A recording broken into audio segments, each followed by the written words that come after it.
I'm not a politician. I am a pragmatist. And so if I see something that's not working, I will change it. And that the government of Canada has extraordinary powers at its disposal today to respond to a national crisis. And Donald Trump's aggression against Canadian livelihoods and workers constitutes just such a crisis. A new climate policy, eliminating the consumer carbon tax, having large polluters pay Canadians to make climate-smart choices, and helping our countries leapfrog their American competitors in global markets. Yes, relationships can change. In recent weeks, the U.S. has called into question our decades-long relationship of cooperation.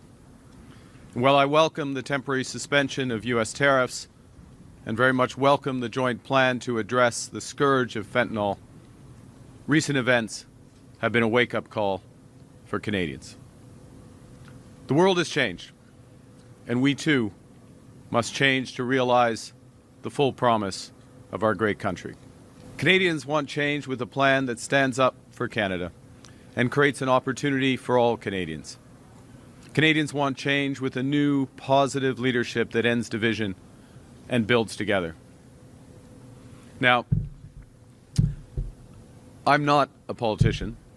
I am a pragmatist. And so if I see something that's not working, I will change it. And that's why last week I proposed a new climate policy, eliminating the consumer carbon tax, having large polluters pay Canadians to make climate-smart choices, and helping our countries leapfrog their American competitors in global markets. Change that puts money in people's pockets. Change that makes our companies more competitive. Change that builds the strongest economy in the G7. Now we face a very different world to one we've known all our lives. A world in which Americans have become more our neighbors than our good friends. And it can feel bewildering at first, but if we take control, it will be empowering. And here's how we do that. We need to distinguish between what we can't change, what we can influence, and what we can and must change to build an even better Canada. Look, the world is being fundamentally transformed. The old rules-based order is finished, but a new one, a new system, is not yet emerged. And Canada should now work with like-minded nations to create a trading system that is consistent with our values and that builds our prosperity. Whether we can influence President Trump is debatable, but I think we can, if we listen to what Americans want and respond in ways that are best for Canada. However, we need to be crystal clear about our bottom lines. This proud country will never be part of the United States in any shape or form. Hear, hear. We can and must change our government to become more effective.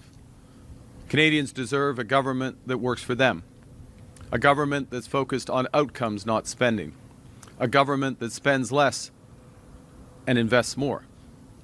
In the coming weeks, I'll propose a new approach to federal budgeting that will save precious taxpayer dollars while catalyzing the enormous investments that Canada needs to fully realize its promise. We can and must change how much of your hard-earned money you get to keep. Canada needs a middle-class tax cut, and my government will give them one. Young Canadians need a boost to their incomes so they can catch up after being knocked sideways by the pandemic and the housing crisis. Here, too, my government will deliver. And all Canadians deserve more competition in our economy so that they can get the best value for their hard-earned dollar. We can and must change how we build. This is a pivotal time for our economy, a time to build, and my government would catalyze enormous private investment to build millions of new homes for younger Canadians, to make the AI revolution work for all Canadians, and to build a clean energy superpower that will power, literally, our prosperity. The Government of Canada has extraordinary powers at its disposal today to respond to a national crisis. And Donald Trump's aggression against Canadian livelihoods and workers constitutes just such a crisis. And since it's a time to build, we can change how builders are rewarded in this country. That's why I will reverse the government's capital gains tax increase, not least in recognition of the vital role that builders play in shaping our country's future and ensuring we drive investment, innovation, and growth.